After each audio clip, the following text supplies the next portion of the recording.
বলছিলাম কি পিতা, আমি একটু ফুল বাগানে বেড়াতে যাব, আপনি যদি আমাকে হাসি মুখে বিদায় দিতেন। এই সাত সকালে ফুল বাগানে বেড়াতে যাবে? কেন যাবে মা রেখা? সকাল বেলা যাব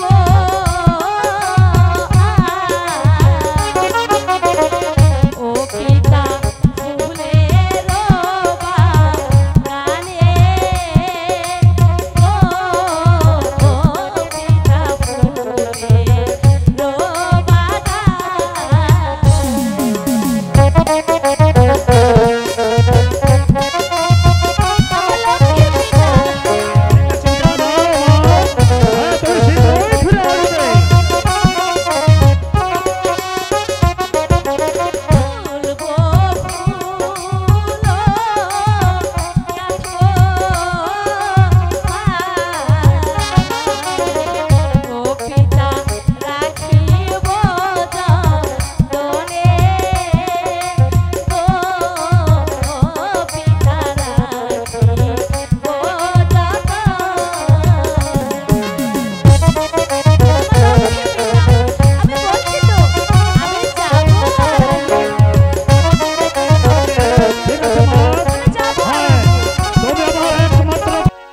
প্রথম বাংলাদেশ আমার শেষ বাংলাদেশ, জীবন বাংলাদেশ আমার মরণ বাংলাদেশ। প্রথম বাংলাদেশ আমার শেষ বাংলাদেশ, জীবন বাংলাদেশ আমার মরণ বাংলাদেশ। বাংলাদেশ বাংলাদেশ বাংলাদেশ, বাংলাদেশ বাংলাদেশ বাংলাদেশ। প্রথম বাংলাদেশ আমার শেষ বাংলাদেশ, জীবন বাংলাদেশ আমার মরণ বাংলাদেশ। প্রথম বাংলাদেশ আমার শেষ বাংলাদেশ, জীবন বাংলাদেশ আমার মরণ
Bye.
স্বপ্নে দেখলাম কে যেন আকাশের ধার খুলে রাখছে, ওরে ওরে তুই শীঘ্রই স্বর্গে যাবে চলো।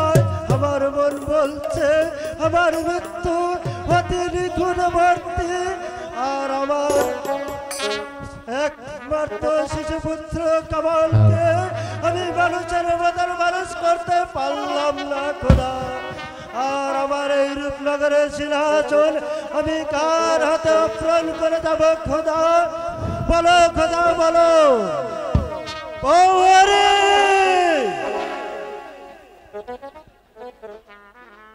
আপনারা দেশ শিরোধার্য পরে উজির ওমর খান বেগম হোসনা বানু তার সাথে শাহজাহান কামালকে দরবারে পাঠিয়ে দাও। তাই নিয়ে আসছি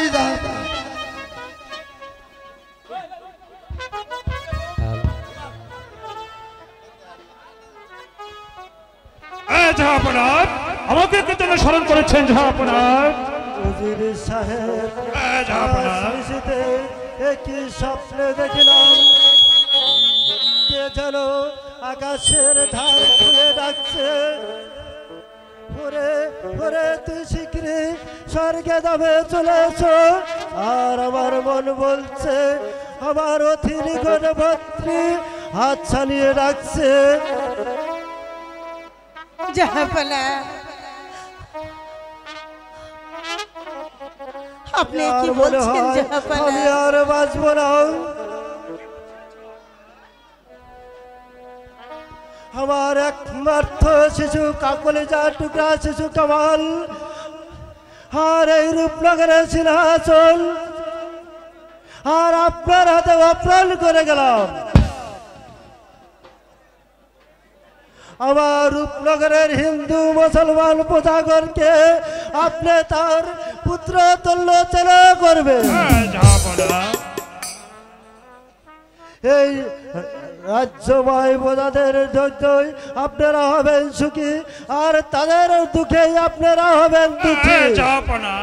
আর যদি আমি চলাকালান্তে কোনো আপনাদের সাথে কোনো অন্যায় করে থাকি তাহলে আমাকে ক্ষমা করে দিবেন উজির সাহেব। আপনি আপনি কি বলছেন জাহাপনা? আমি যে আর ধৈর্য ধরতে পারছি না। এই অল্প বয়সে আপনি আমাকে একা ফেলে পরপারে চলে যাবেন, আমি সহ্য করতে পারছি না জাহাপনা। মানুষ কোনোদিন চিরকাল বেঁচে থাকে না, একদিন না একদিন এই দুনিয়ার থেকে চির বিদায় নিয়ে চলে যেতে হয় বেগম। হাই বাবা, আমি তো ভাবতেও পারি নাই বেগম অল্প বয়সে ওখানে মৃত্যু হাত ছাড়িয়ে ডাকছে। এসো বাবা কামাল, এসো এই সিংহাসনে বসে দেও বাবা।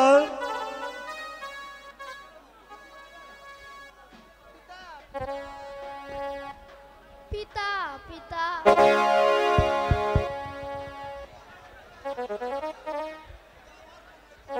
হে খোদা, তুমি আমায় দয়া করো খোদা।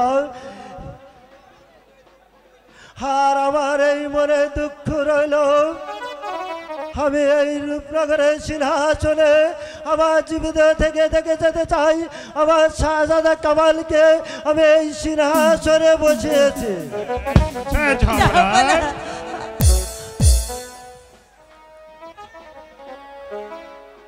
জাহাপনা জাহাপনা জাহাপনা জানিয়ে না না বেগম, হার খেদে কোনো লাভ হবে না বেগম।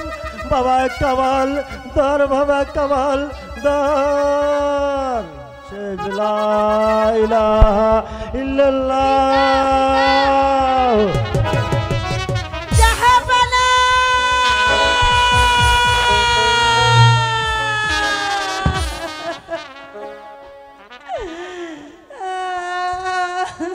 পিতা পিতা ওরে কেঁদো না বাবা কামাল, কেঁদে আর কি হবে? তোমার পিতা তো আর কখনো কোনোদিন ফিরে আসবে না। মা মা গো, আমি কার কাছে থাকবো মা? বাবা যে গেছে, তুমি শত কাঁদলেও তো তোমার পিতা আর ফিরে আসবে না বাবা। এসো বাবা কামাল, তুমি তুমি আমার কাছে এসো। মা মা গো, কাঁদবে না, কাঁদবে না বাবা কামাল, কাঁদবেন না বেগম সাহেবা। যা হবার তা তো হয়ে গেছে, এখন বিরক্ত না করে এই ঝাপনার সৎকারের ব্যবস্থা করি। ঠিক আছে, তাই চলো।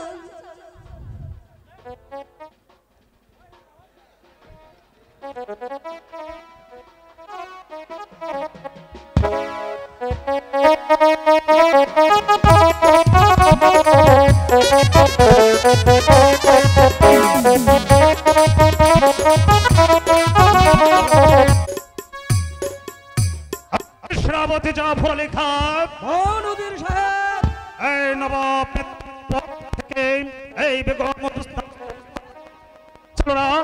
এখন ইচ্ছা করলে আমরা এই সিংহাসন দখল করতে পারি। কি বলো জাফর আলী খান? উজির সাহেব, সুযোগ মানুষের জীবনে একবারই আসে উজির সাহেব। এই সুযোগ আমরা হেলাতে চাই না। বলুন কি উপায় সিংহাসন দখল করা যায়? শোনো জাফর আলী খান, ওই বেগম হোসনা বানু আর শাহজাদা কামালকে এই দুনিয়ার বুক থেকে সরিয়ে দিতে পারলে আমাদের চলার পথ হবে পরিষ্কার। আর তথা থেকে আমি হব নবাব, আর তুমি সামান্য সিপা ও সালা থেকে হবে একেবারে ওজিরে আজম।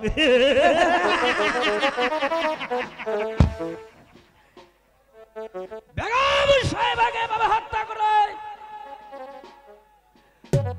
সমাজে একটা গলদের সৃষ্টি হয়। ঝাপনা তা কখনো হতে পারে না উজির সাহেব। ইব্রাহিম, তুমি এসেছো আমাদের কাছে বাধা দিতে। বাধা দিতে না সেনাপতি সাহেব, আমি এসেছি আপনাকে স্মরণ করে দিতে। ভুলে গিয়েছেন সেই অতীতের কথা? মনে করে দেখুন, আপনার পুত্র পরিবারে খেতে পাচ্ছিল না, ক্ষুধার জ্বালায় ছটফট করে কেঁদেছিল, আর আপনি দুহাত তুলে রাস্তায় রাস্তায় ঘুরে বেড়াচ্ছিলেন দুমুঠো অন্যের জন্য। দয়া করে রাস্তা থেকে ঘুরে এনে সেনাপতির কাছে বহল করে এবং স্থান দিয়েছিল এই নবাব মহলে। আর নবাবের মৃত্যু হতে না হতেই তার স্ত্রী পুত্রের সন্তান হত্যা। বেশ, আমি তাই যাচ্ছি, কিন্তু যাবার আগে একটি কথা বলে যাচ্ছি, এই নবাব মহলে কেউ প্রতিবাদ করতে না থাকো, আমি ইব্রাহিম চুপ করে বসে থাকবো না। আমার জীবন দিয়ে হলো আমি তাদেরকে বাঁচাবো। আর তুমি মনে রেখো, বেশি বাড়াবাড়ি করলে তোমাকেও দেব না। জাফর আলী খান, শয়তান ইব্রাহিম আমার শত্রু হয়ে গেল। এই মুহূর্তে ইব্রাহিম শাহজাদা কামাল বেগম হোসনা বানুকে যেভাবে হত্যা করল, এই দুনিয়ার মুখ থেকে চিরবিদায় করে দিতে হবে।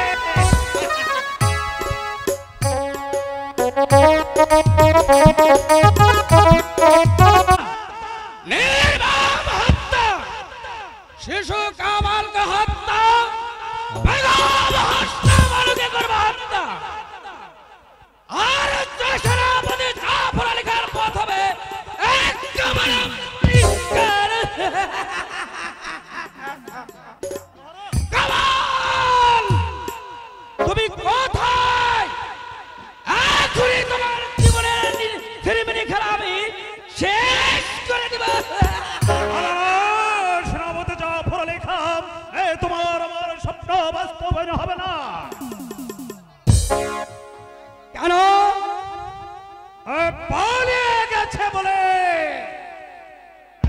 শিশু কামালকে নেই ওই শয়তান ইব্রাহিম এই রাজ্য ছেড়ে পালিয়ে গেল।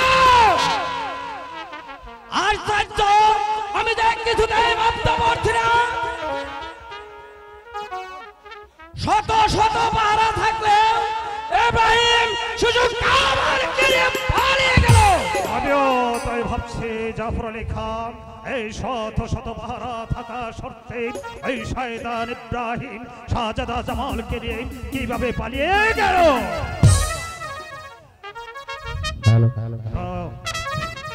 ভুল ভুল হয়ে গেছে জাফর আলী খান। এই সেই দিন শাহজাদা কামালকে হত্যা করার আগে ওই ইব্রাহিমকে আমাদের বন্দী করা উচিত ছিল।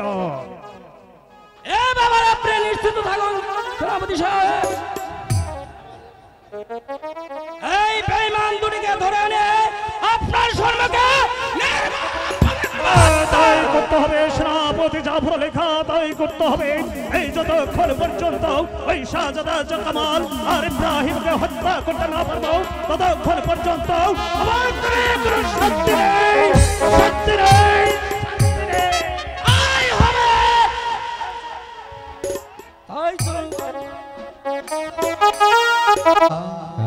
আমার এই সংসারে পুত্র কন্যা কিছুই নেই, একা একা খেয়ে কেমন করে জীবন যেমন কাটায়। খোদা, তুমি আমার একটু উপায় করে দাও, উপায় করে দাও।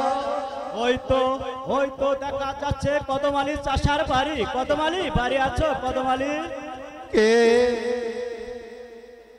কে আমাকে এই ঋষুরাতে ডাকছে? ইব্রাহিম। ইব্রাহিম, আসুন আসুন। এই গরিবের বাড়ি এই ঋষিরাতে কেন এসেছে?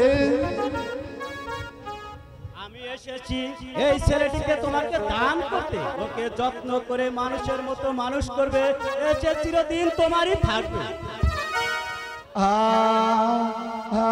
আপনি আমাকে ছেলে দান করবেন, এতে আমার পরম সৌভাগ্য, পরম সৌভাগ্য। কিন্তু নাও ভাই, তুমি তার পরিচয় গোপন রাখবে। এই ছেলে তোমার ছেলে বলে পরিচয় দেবে, এ যে চিরদিন তোমারই থাকবে। এসো বাবা, তুমি আমার কাছে এসো।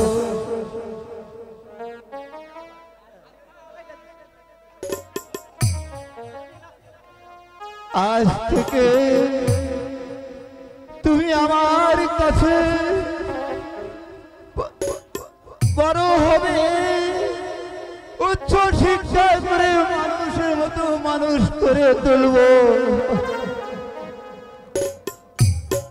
আর আজ থেকে তোমাকে আমি কাদল বলে ডাকিব। এসো বাবা, চলো আমরা ঘরে যাই, ঘরে যাই।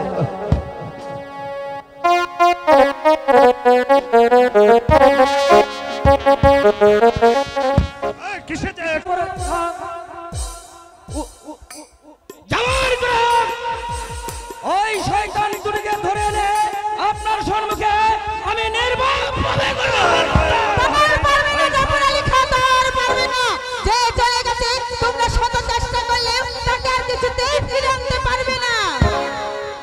আপনি আমার কি বলতে চান বেগম সাহেবা? বলতে নয়, আপনাদের আপনাদের কাজের প্রতিবাদ করতে।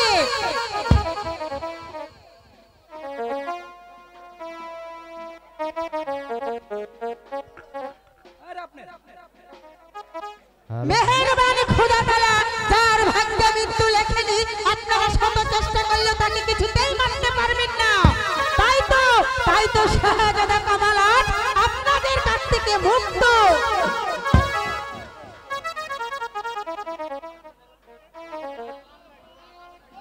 নিশ্চয় যদি তাই না হবে, তাহলে ইব্রাহিম যদি আমার পাশে না থাকতো, তাহলে হয়তো আমার সন্তান কামালকে আমি কিছুতেই ফিরে পেতাম না।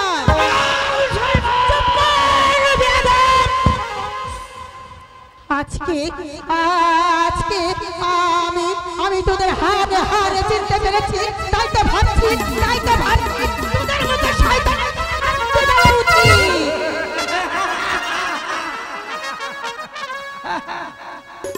বেগম সাহেবা, আমাকে কে আমাদের শাস্তি দেবে? আপনাদের অন্নধাত্রী বেগম হোসনা বানু। হোসনা বানু,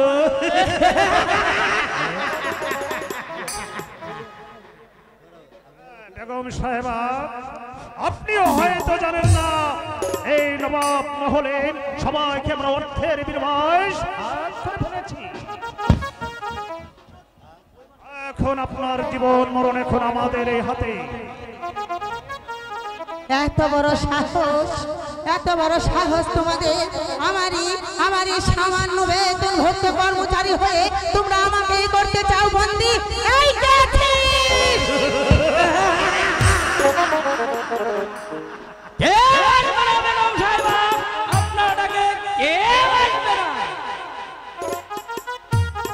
বেগম সাহেবা, আপনি হয়তো জানেন না অর্থের বিনিময় সময়কে আমি হাত করে ফেলেছি। আর আপনার ভাগ্যকে যদি সুপ্রসন্ন করতে চান তাহলে আমাদের অনুগত হিসাবে এই নবাব মহলে থাকতে হবে, স্থান হবে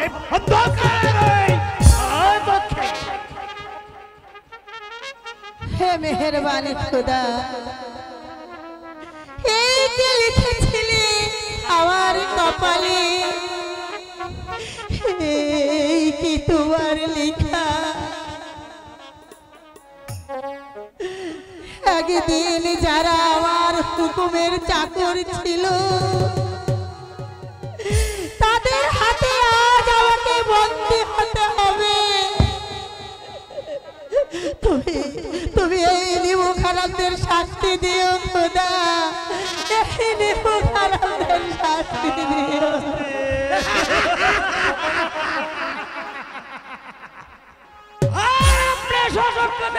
দেখতে পারবেন না বেগম সাহেবা,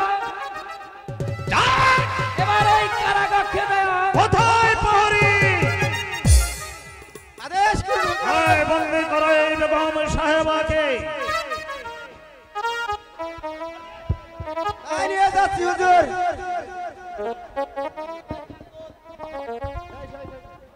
শোনো, এই মুহূর্তে ওই বেগম সাহেবাকে অন্ধকার কারা কক্ষে নিক্ষেপ করবে।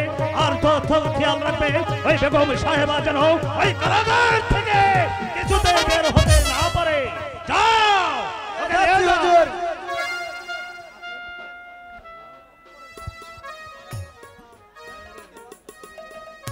এবার চলো। আমি চলেই যাচ্ছি, তবে যাবার পূর্বে আপনাদেরকে একটি কথা বলে যেতে চাই বেঈমান বিশ্বাসঘাতক। আমি আজ চলেই যাচ্ছি, কিন্তু এমন একদিন আসবে হয়তো থাকবে না আমার হাতের এই ছিনতাই, থাকবো না আমি ওই কারাগারে বন্দী। আমার সন্তান কামাল একদিন ছুটে আসবে, আর যেদিন ছুটে আসবে সেদিন তোদের মতো শয়তানি খাবে। শেষ দিন, শেষ দিন, শেষ দিন, হ্যাঁ হ্যাঁ সেই দিনই হবে, শেষ দিন। বসে সেই দিনের অপেক্ষা করুন বেগম সাহেবা। আপনিও হয়তো জানেন না যেমন করে হোক শাহজাদা কামাল আর ইব্রাহিমকে যেখানে যে অবস্থায় পাবো তাদেরকে আমি হত্যা করে বসবো। তাই চলো। কোথায় গেল ছেলেটি? ছেলেটি দেখতে দেখতে বেশ বড় হয়েছে, তাকে এখন স্কুলে ভর্তি করাই প্রয়োজন। কাজল, কাজল, বাবা কাজল, বাবা কাজল। পিতা, পিতা গো, আমায় কেন ডেকেছেন? বাবা এসো, বাবা তুমি আমার বুকে এসো। বাবা কাজল, তুমি এখন বড় হয়েছো, তোমাকে এখন স্কুলে ভর্তি করার প্রয়োজন। পিতা, আমারও মন চায় লেখাপড়া শিখতে। চলো বাবা, আমি আজই তোমাকে স্কুলে ভর্তি করে দেব। হ্যাঁ তাই চলুন পিতা। চলো বাবা ঘরে চলো।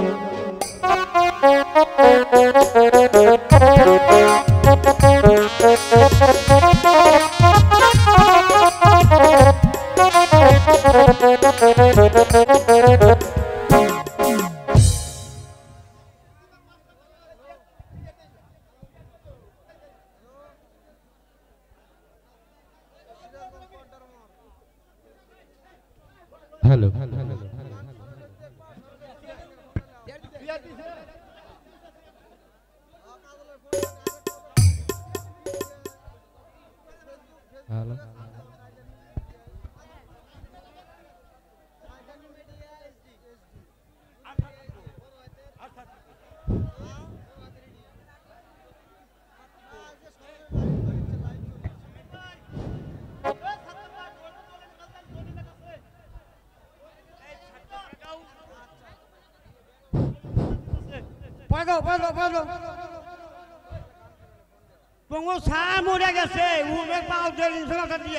কি হয়েছে?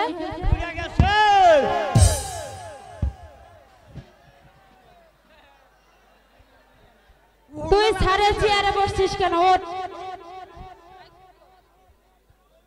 হায় আল্লাহ বাবা। এই, তুই স্যারের চেয়ারে কেন? না কে জানো না তোমরা? কি হয়েছে? আগের স্যার ডেলিভারি কেসে মারা গেছে। কি হয়েছে? ডেলিভারি কেসে। এটা আবার কি? স্যার আসলে কিন্তু বলে দেব। স্কুলে এসে কি দুষ্টম করছি? দুষ্টুমি না আগের স্যার না ডেলিভারি কেসে মারা গেছে। তোদের স্কুলে তুমি কি স্কুলে ভর্তি হয়েছো? কবে ভর্তি হয়েছো? শেষে কেউ পারো? এই 6 বছরে তোমার দাড়ি হয়ে গেছে? তোমাকে স্কুল থেকে তাড়াবো। স্যার আসবো না, সে মারা। আজকে থেকে আমি তোমাদের পড়াশোনা করাবো। তোমরা সবাই বসো। করে বসবো স্যার। বসলাম। স্যার করে বসবো। এখনই বসে এখানে এই বাহ এখানে বসবো। ও ভাই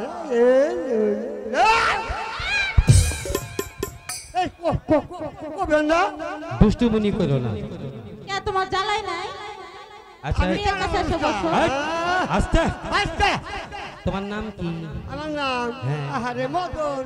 মদন। হ্যাঁ বাবা তোমার নাম? ফুলপুরি।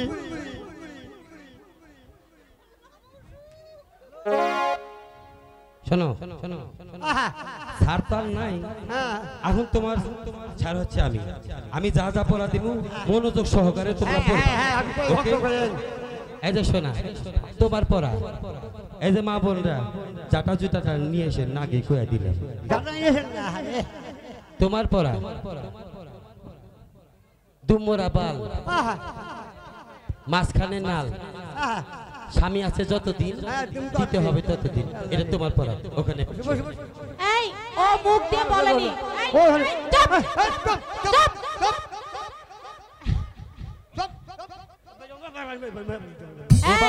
এইরকম ছাত্র নিয়ে যদি আমি স্কুলে পড়াই, স্কুল হবো?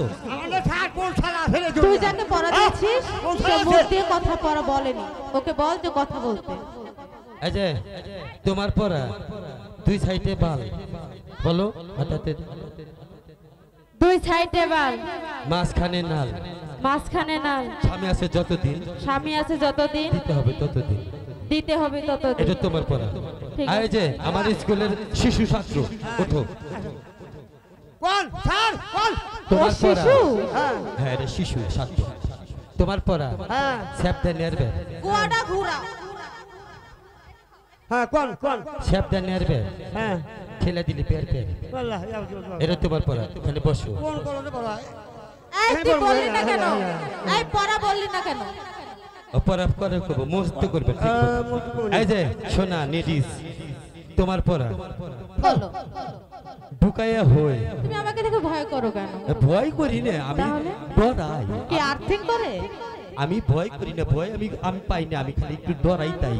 এখনো তোমার পরা হইল গিয়া বলো ঢুকায়া হই ঢুকায়া হই ঢুকায়া হই উইটা বাই করে উইঠা বার করে। হ্যাঁ এটা তোমার পরা, তুমি এটা এখানে বসো। পরা?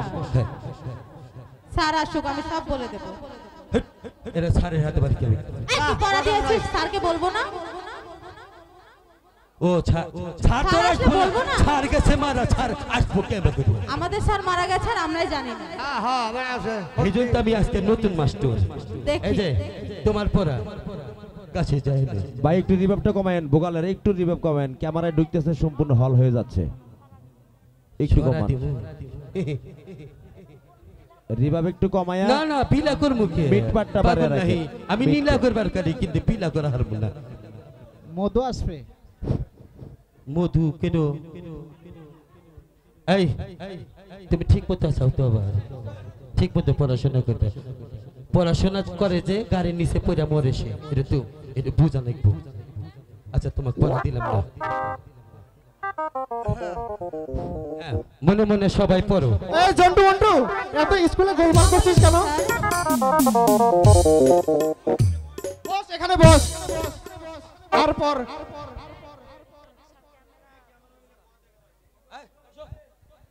স্যার আপনি মরেন নাই? ঝন্টু কে বলছে? আপনি আমি মারা মরছি? গেছে। ও বলেছে। এই মন্টু এখানে আয়। কি বলছিস? স্যার আপনি মরেন নাই? তোকে কে বলছে? ওই যে শুক্রের মা সোলেমানের বউ। স্যার মারেন।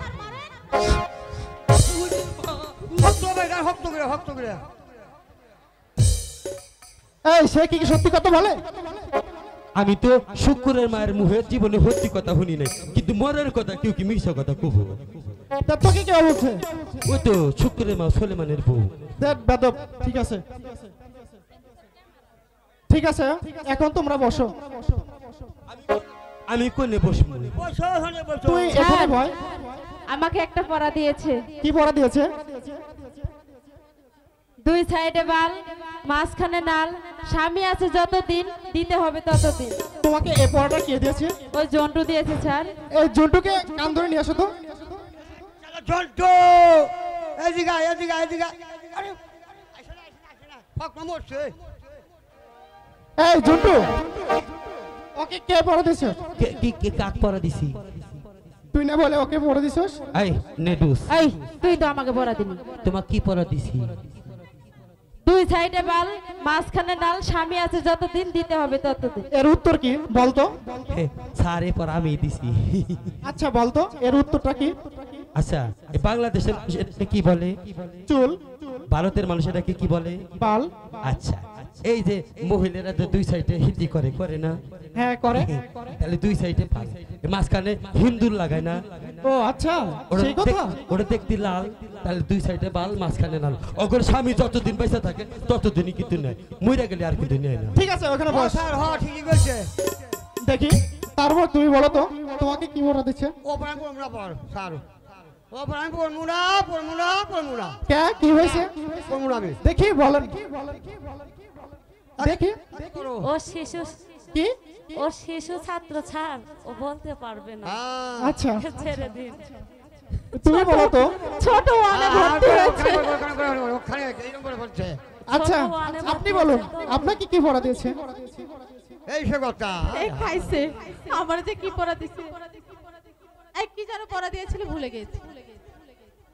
ঘুতে হই ওইটা বার করে। এই পড়াটা কে দিয়েছে? জন্টু দিয়েছে স্যার।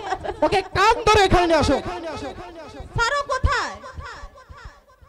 এই পড়াইছে স্যার পড়াইছে। আয় আমি তোর কান ধরবো না, আমার হাত ধর।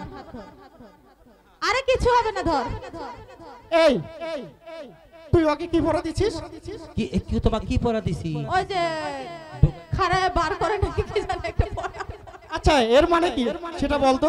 আচ্ছা মানুষ যখন ঘুমায় আচ্ছা তখন দরজার হিকটারি আটটা দেয় না? আচ্ছা আমি সেই জন্য পড়া দিছি ভোয়ার আগে ঢুকায়, আচ্ছা আর ঘুম থেকে ওঠার পরে ওটা খোলে।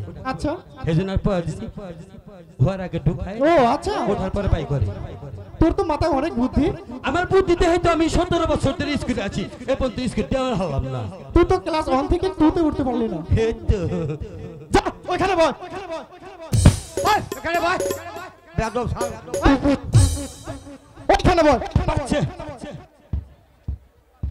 তোর কি আর জায়গা নাই? ওইখানে বল। আচ্ছা এবার তোর পড়াটা বলতো। আমার পড়া জি বল। আমার পড়া পুরো ফটোস্থ স্যার। করো করো করো করো মাস্টার সাহেব। করো। আমি কি আপনার স্কুলে আমি এটা পারি। কে আসুন বলুন কেন এসেছেন আমার স্কুলে? আমি এসেছি আপনার স্কুলে আমার ছেলেকে স্কুলে ভর্তি করে দিতে। এটা বেশ ভালো কথা। আমার স্কুলের ভর্তি ফিস ও মাসিক বেতন দিন। ভর্তি ফিস 30 টাকা, মাসিক বেতন 20 টাকা, মোট 50 টাকা দিলে চলবে। মাস্টার সাহেব আমার কাছে এখন টাকা নেই, আমি আপনাকে পরে দিয়ে দিব। তা হবে না, বাকির কারবার এখানে নেই। তোমার ছেলে টাকা ছাড়া ভর্তি করা হবে না। মাস্টার সাহেব আমি খুবই গরিব মানুষ, আমার ছেলেকে আপনি দয়া করুন, দয়া করুন। তা হবে না, টাকা ছাড়া তোমার ছেলেকে ভর্তি করা হবে না। এখন চলে যাও স্কুল থেকে। এটা বড় লোকের স্কুল। মাস্টার সাহেব দয়া করে আপনার স্কুলে আমাকে ভর্তি করুন। না, কিছুতে তোমাকে স্কুলে ভর্তি করতে পারবো না টাকা ছাড়া।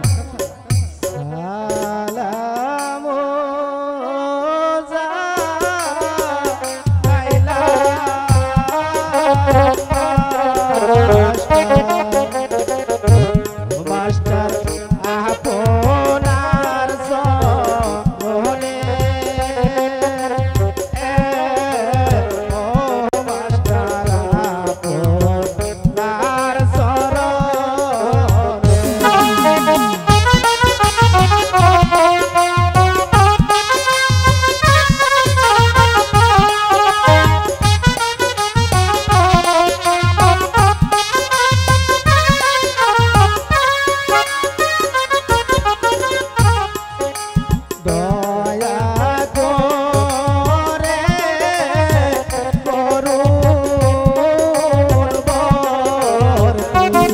দয়া করে মাস্টার আপনার স্কুলে ও মাস্টার আপনার স্কুলে যতই বড় না খোকা, তোমাকে টাকা ছাড়া স্কুলে ভর্তি করা হবে না।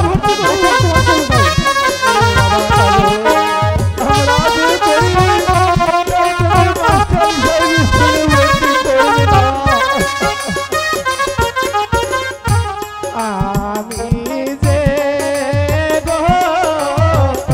গরিবের ছেলে, ও মাস্টার টাকা পয়সা নাই,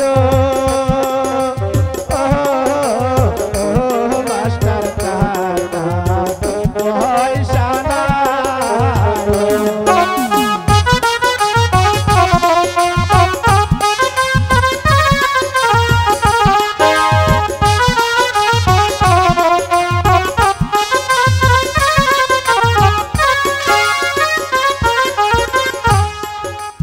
একটু দয়া করে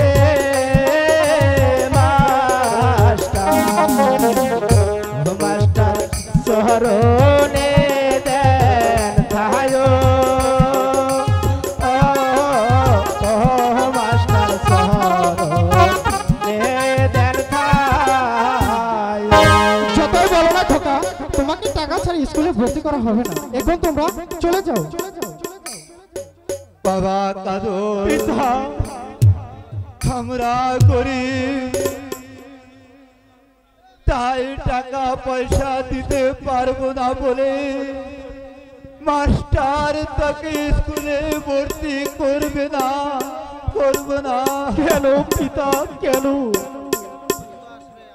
গরিব হলে কি আমরা স্কুলে ভর্তি পারবো না। কেন পিতা কেন?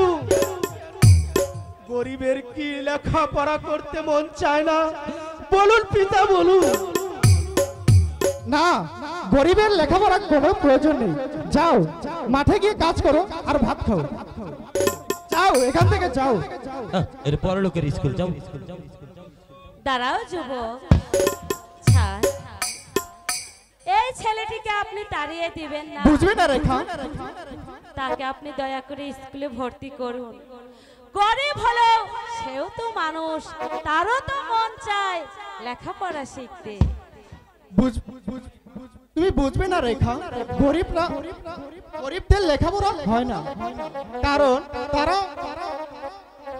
তারা রীতিমতো বইয়ের খরচ ও বেতন জোগাতে পারবে না। ছাড়, এই ছেলেটির বেতন এবং মাসিক খরচ আমি আপনাকে দেব। তোমার নাম কি যুবক? এবং তোমার পিতার নাম কি? আমার নাম কাজল, পিতার নাম কদম আলী চাষা। মা, তুমি আমার ছেলেকে স্কুলে ভর্তি করে দিয়েছো। আমি তোমাকে আশীর্বাদ করি মা, তুমি দীর্ঘজীবী হও, দীর্ঘজীবী হও। কাজল, তোমাকে স্কুলে ভর্তি করা হলো। আগামী কাল থেকে রীতিমতো স্কুলে আসবে। যাও, আজ তোমাদের স্কুল ছুটি। पहली बार দাদা দাদা কিছু বুঝছো না? এই যে রেখা যে কাজলে স্কুলে রেখা দিল কি আমি কইছি ওতে আমার মনে হইতেছে তাই এর মধ্যে ভেজাল আছে।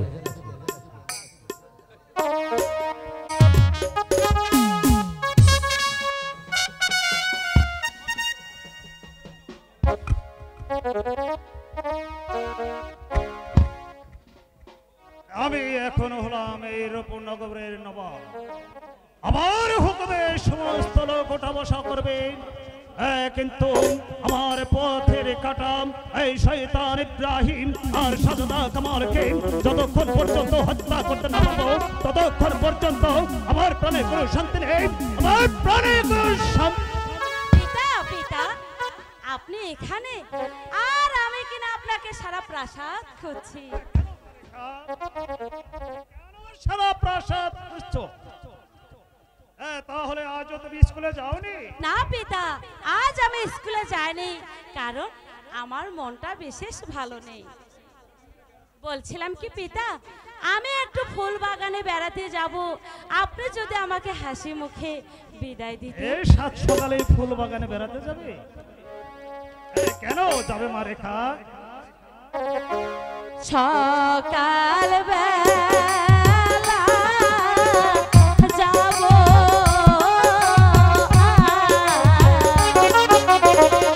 ও পিতা ফুলের বাগানে, ও পিতা ফুলের বাগানে।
রেখা, যাও মা রেখা, কিন্তু শীঘ্রই ফিরে আসবে। এক মুহূর্তে তোমাকে না দেখলে আমার মনে হয় দুনিয়াটা যেন অন্ধকার হয়ে আছে। ঠিক আছে পিতা, আমি যাব আর আসবো। এই তো আমার লক্ষ্মী পিতা।